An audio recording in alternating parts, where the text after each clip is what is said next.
네, 안녕하세요. 김프로입니다. 금요일 코스피는 마이너스 0.71% 하락, 코스닥은 마이너스 0.36% 하락 마감을 했습니다. 9월 마지막 주 한 주 내내 11% 넘게 코스닥이 빠지면서 투매 구간에 접어들었고, 우리가 시장의 대바닥, 완전한 저점을 예측하기는 힘들지만 그래도 이 하락 파동 안에서 나올 수 있는 단기적인 이런 반등들은 그래도 신뢰도 있는 지표와 현상들 가지고 어느 정도는 예측을 해볼 수 있다라는 말씀은 제가 좀 드렸죠. 저번 주 방송에서. 그래서 뭐 사람마다 다 너무나도 다릅니다. 시장의 저점을 각자 판단하는 기준이 다른데 저 같은 경우는 그 수많은 보조 지표 중에 쓸만한 거는 RSI 지표 딱 하나라고 보고 있어서 요것만 저는 좀 신뢰를 하는 편이고요. 이렇게 시장이 과매도권에 접어들면서 RSI 지표가 풍덩 빠지면 그래도 반등이 좀 나오는 구간에 대해서는 우리가 확률 높게 접근을 해볼 수 있다. 그래서 일단 과거 데이터 중에서 너무 오래된 것들을 제외하고 올해 이 하락 추세 안에서의 RSI 과매도권에 접어들었을 때만 우리가 좀 보면은 이제 올 초에 고점 대비 마이너스 한 20% 하락이 나온 다음에 반등이 한 8%, 9% 정도 나왔습니다. 그리고 6월 전쟁 리스크로 시장이 폭락이 나왔을 때도 단기 20% 하락 후에 반등이 한 8% 정도 진행이 됐고요.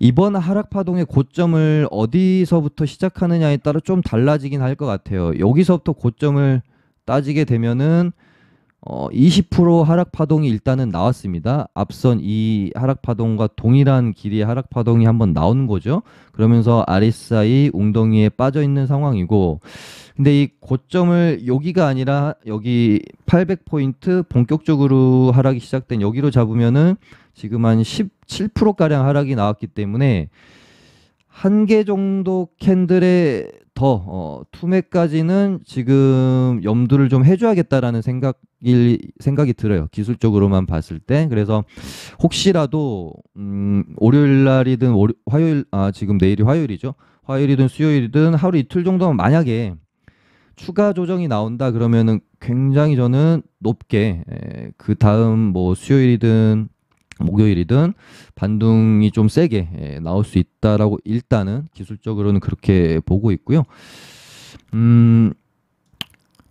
일단 오늘의 나스닥이 중요할 것 같은데요. 일단 금요일은 하락하면서 정말 아슬아슬하게 전저점에 딱 종가 맞춰놓고 일단 끝이 났습니다. 그래서 여기서 한 번 정도는 반등이 나와줄지, 그러니까 죽을 땐 다시 죽더라도, 그러니까 다시 전저점을 깨더라도 반등이 한번 나왔다가 깰지, 바로 여기서 오늘 당장 깨고 여기 이제 전저점을 깨면은 아마 나스닥이 투매가 나올 가능성도 굉장히 클 것 같아서 일단 오늘이 굉장히 중요할 것 같습니다. 오늘 만약에 나스닥이 그래도 반등 마감을 좀 하면 우리 증시도 내일 괜찮은 반등이 한번 나올 수가 있을 것 같아서 여기서 이제 반등이 기술적으로만 말씀을 드렸을 때 반등이 이전 파동처럼 한 8에서 10%짜리가 나온다라고 치면은 여기 이제 갭까지 한번 메울 수 있는 그런 반등을 생각을 해볼 수는 있을 것 같은데 지금 이제 걱정스러운 거는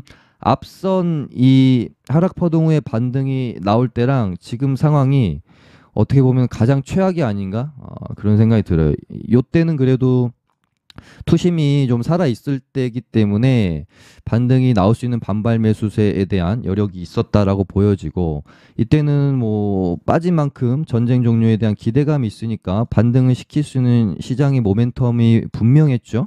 근데 지금은 기술적으로는 반등 포인트는 맞으나 도대체 어떤 모멘텀을 가지고 시장이 반등을 해야 될지 도무지가 모르겠는 그래서 참 회의적일 수밖에 없는 상황이면은 분명은 한 것 같습니다. 지금으로서 기대할 수 있는 부분은 그냥 과대 낙폭에 대한 기술적 반등의 어떤 투자 심리 정도를 말고는 기대할 수 있는 부분이 사실상 없다라고 봐도 무방합니다. 주말에 뉴스들을 제가 정리를 하면서 이거는 무슨 진짜 거의 뭐 글로벌이 곧 망할 것 같은 진짜 서브프라임 때나 코로나 때의 그런 파동이 이제 시작된다라고 봐도 무방할 것 같은 정도의 뉴스들밖에 사실은 없습니다. 근데 이런 어떤 비관론들이 정말 극에 달할 때 두 가지인 것 같아요. 이런 비관론들이 극에 달하는 순간에서 이 어떤 트리거가 될 수 있는 악재가 발생을 하느냐 마느냐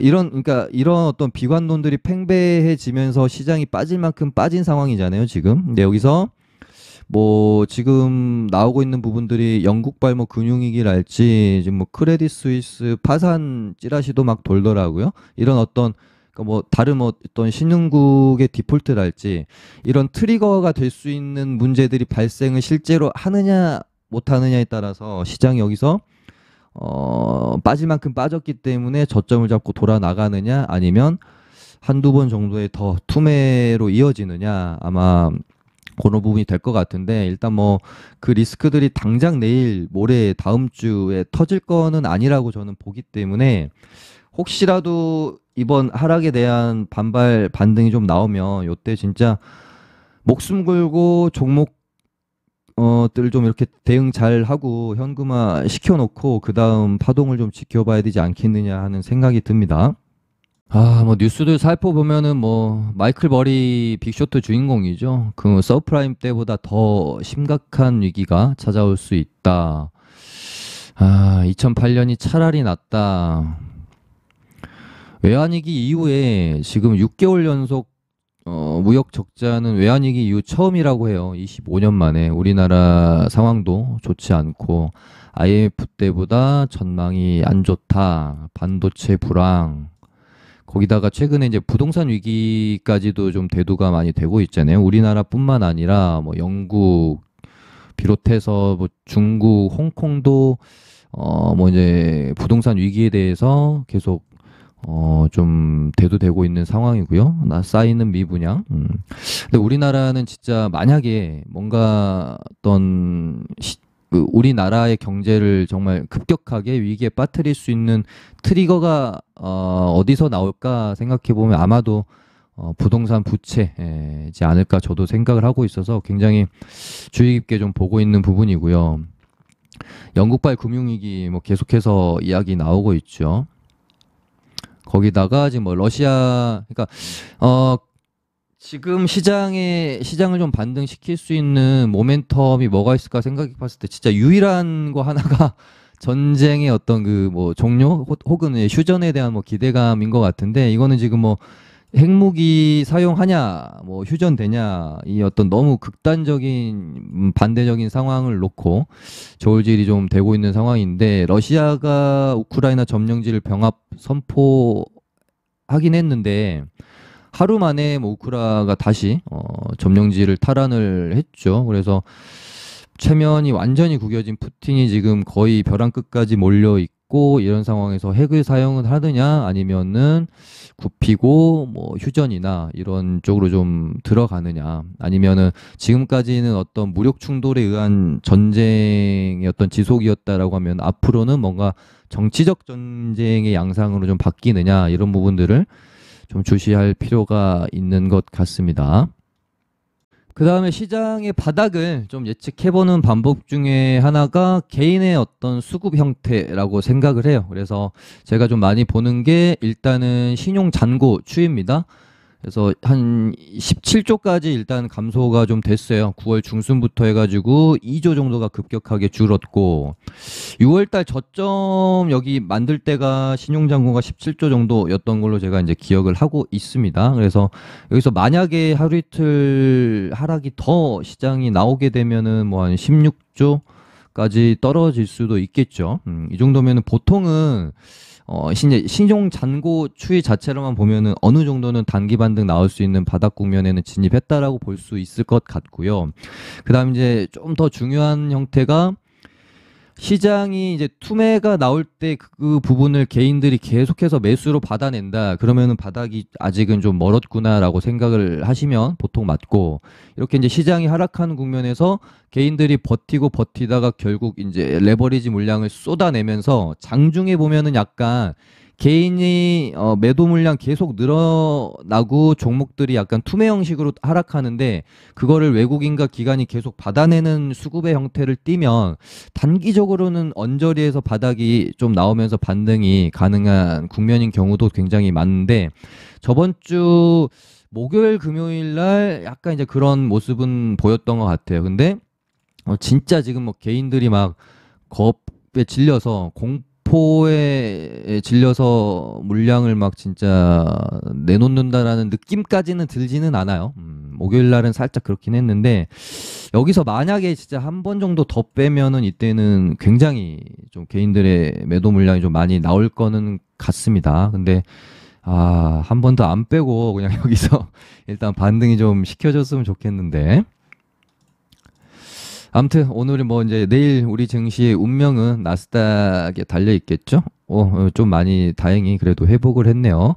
이제 전저점 구간인데 지금 나스닥이 여기서 완전히 대바닥을 잡고 이렇게 돌아 나간다라고 생각은 솔직히 하지는 않아요. 근데 죽을 땐 죽더라도 반등 한 번만 나와주고 죽어라. 그러면은 여기서 이렇게 이제 반등 나올 때 최대한 우리는 수익을 좀 많이 내야 되겠죠. 아마 여기서 이제 워낙 하락폭이 컸기 때문에 반등이 혹시 나오게 되면 폭발적으로 좀 나올 수 있고 우리 증시도 지금 뭐 고점 대비 이렇게 이제 한 20% 빠졌으니까 시장이 만약에 한 8에서 10%짜리 반등 나오면 이 구간 안에서 최대한 종목들 뭐 물려 있는 것도 대응도 하셔야 될 것이고 현금 가지고 있으신 분들은 기회의 장이니까 이 구간 안에서 또 최대한 폭발적으로 수익을 쌓아놓고 그 다음에 반등 후에 쌍바닥을 뭐 이렇게 만들어 가는지 아니면 어떤 트리거가 발생되면서 정말 진정한 어떤 다시 한 번의 폭락으로 들어가는지 좀 편하게 지켜볼 수 있게끔 한 번 정도만 들어 올려주라 라는 마음으로 일단 다음 주 좀 시장 지켜봐야 될 것 같습니다. 네, 일단 오늘은 시장에 대해서 말씀을 좀 나눠봤고요. 다시 한번 말씀드리지만 뭐 대바닥, 중장기적으로 여기가 저점이냐에 대한 말씀을 드리는 게 아니라 이 하락 파동 안에서의 잠깐 나오는 이런 어떤 반등들에 대해서 단기 바닥 국면이냐 아니냐에 대한 생각을 좀 저는 이렇게 한다라는 말씀을 좀 드린 거였고 지금 시장 상황에서 뭐 종목과 테마에 대한 이야기를 한다라는 거는 그렇게 크게 의미는 좀 없을 것 같아서 오늘은 좀 시장 이야기만 하고 마무리하도록 하겠습니다. 감사합니다.